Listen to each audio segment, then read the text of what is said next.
Buenas tardes, mi nombre es María de los Ángeles Nogales Naharro, doctora en Derecho, profesora de la Universidad Católica Santa Teresa de Jesús de Ávila en España. El título de nuestra ponencia es El principio de autonomía de la voluntad en bioética y pérdida de la racionalidad. Bajo este rótulo, nuestro trabajo de investigación quiere abordar el estudio y la reflexión del principio de la autonomía de la voluntad en bioética desde una perspectiva filosófica. El objetivo que nos hemos planteado es doble. Por un lado, dar a conocer en un diálogo reflexivo el principio de autonomía de la voluntad en bioética, su relación con el ejercicio de la racionalidad y la concepción antropológica que subyace en la perspectiva utilitarista o principialista. Y de otro lado, mostrar en la confrontación la necesidad de considerar una bioética capaz de recuperar la ética médica, centrada en la verdad de la persona humana y su dignidad, y en el libre ejercicio de su libertad, apoyada en la ética de las virtudes. Dado el tiempo del que disponemos para esta exposición, nos vamos a dedicar al primer aspecto del objetivo señalado. La metodología que hemos seguido en nuestro estudio es una metodología de investigación no experimental, de revisión bibliográfica sobre la materia, basada en el método descriptivo con un análisis y reflexión cualitativa. Procedemos a entrar en materia. Queremos destacar en esta reflexión del principio de autonomía de la voluntad en bioética desde una perspectiva filosófica que el cambio cultural y social operado en las 4 últimas décadas, es decir, desde su origen como disciplina en los años 70 del siglo XX hasta nuestros días, ha acentuado y puesto de manifiesto, como señala el profesor Enrique Prat, la pérdida de la racionalidad. Por un lado, pérdida de la racionalidad médica para el profesional sanitario, pues ya no es la salud del enfermo el principio rector de su hacer, sino la voluntad o el querer del enfermo. Y por otra parte, pérdida de la racionalidad para el paciente o usuario del sistema de salud, ya que se entiende el principio de autonomía de la voluntad en sentido negativo, como señala este autor, no como una capacidad de autodeterminación acorde a la razón, sino como la mera facultad de decidir sin coerción ninguna y por tanto también sin la intervención de nadie. Así entendido este principio de autonomía de la voluntad, la libertad se convierte en arbitrariedad, pues lo que en un principio sería un derecho del paciente acaba siendo una obligación de autodeterminarse en soledad. El profesor doctor Juan José Pérez Soba, cuando analiza también los principios de bioética, señala que la propia bioética como disciplina ha surgido del problema que supone la invasión de una mentalidad técnica en una práctica ética, sobre todo en lo que concierne a la vida humana. Y de aquí surge el problema o la dificultad de plantear límites morales a esta práctica, pues siempre aparecen como algo externo a su propia racionalidad.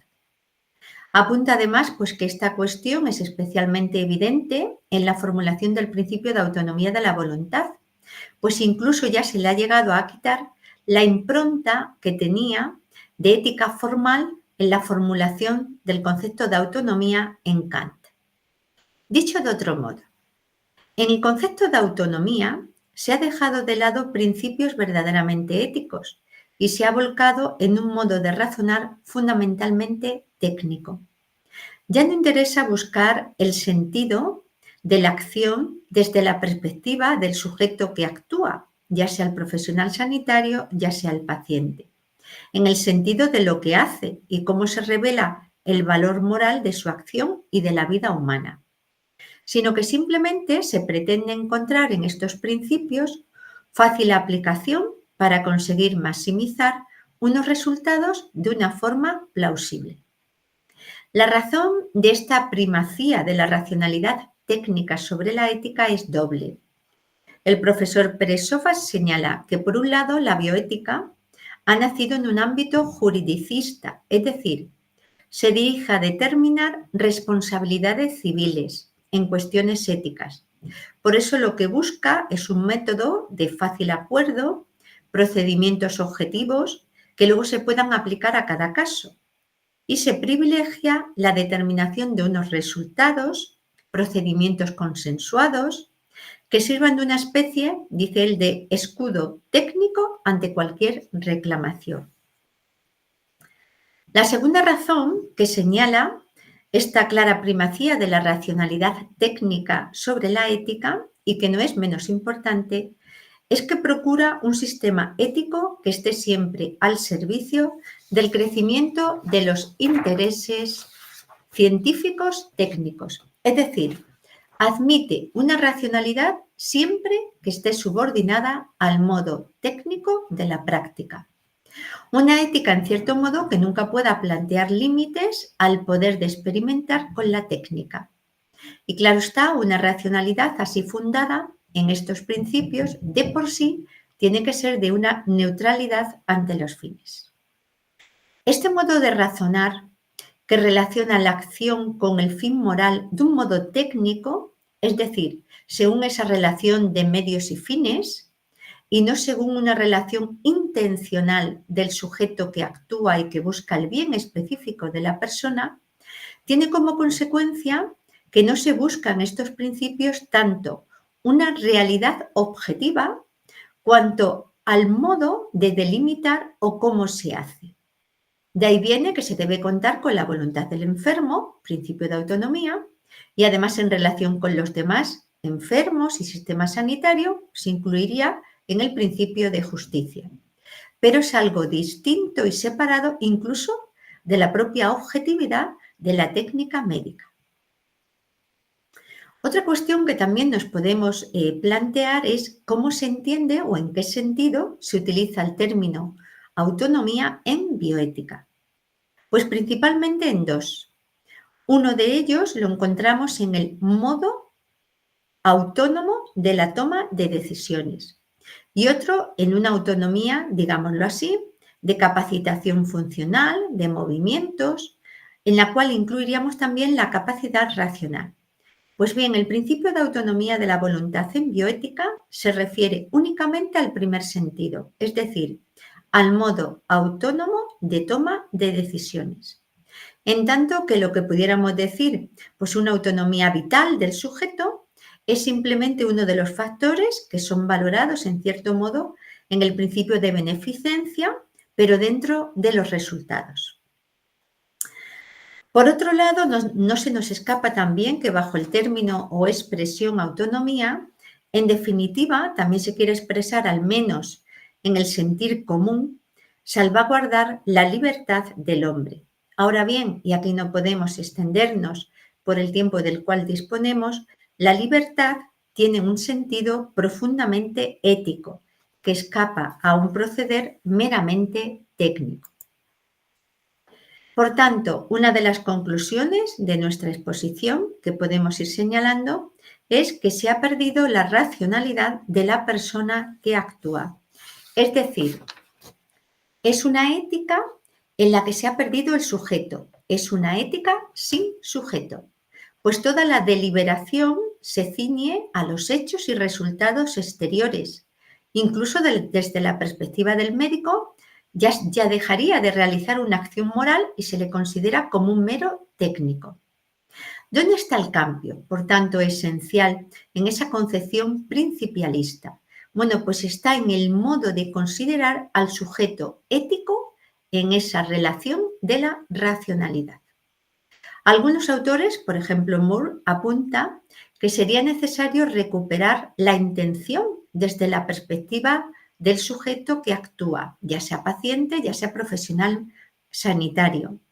Una intención que configura internamente la acción y no como actualmente se viene considerando como un mero deseo subjetivo de maximizar los beneficios de la acción.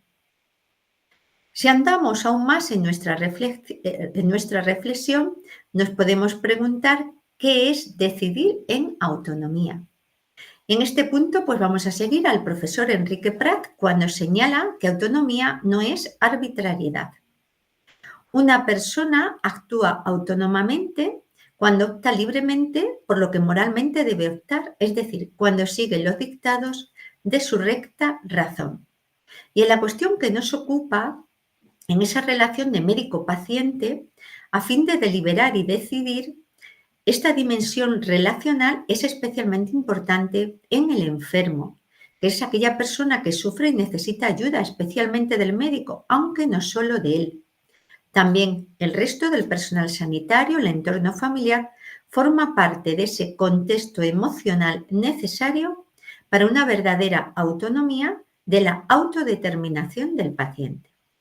Enrique Prat apunta que ese nosotros, que incluye en diferente medida la integración de todo el entorno relacional del enfermo, es necesario para que pueda actuar libremente en la toma de decisiones.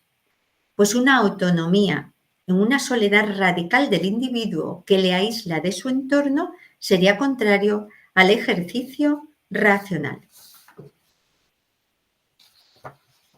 Desde esta perspectiva, asistir a un enfermo en la toma de decisiones no supone, señala este autor, una falta de respeto a su dignidad, sino en último término incluso un acto humanitario de caridad.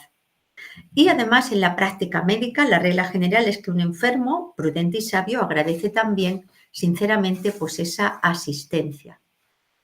Indica este autor que si la autonomía se reduce simplemente al consentimiento informado en la forma en la que habitualmente se lleva a cabo, en este caso sería tratar a ese enfermo de una forma indigna, pues lo que se persigue con esa modalidad formal de realizar ese derecho que tiene el paciente de autodeterminarse no es más que un pretexto para traspasarle a él la responsabilidad del acto médico. Por tanto, con estas dos conclusiones mencionadas, la necesidad de recuperar una ética de primera persona y la necesidad de integrar la dimensión relacional, principalmente en esa relación médico-paciente, en la toma de decisiones, para que podamos hablar de una racionalidad, llegamos al final de nuestra exposición. No queremos, sin embargo, concluir sin agradecer al Congreso y a todas las personas que lo han hecho posible la oportunidad que nos han brindado de participar en el mismo. Buenas tardes a todos y gracias por su atención.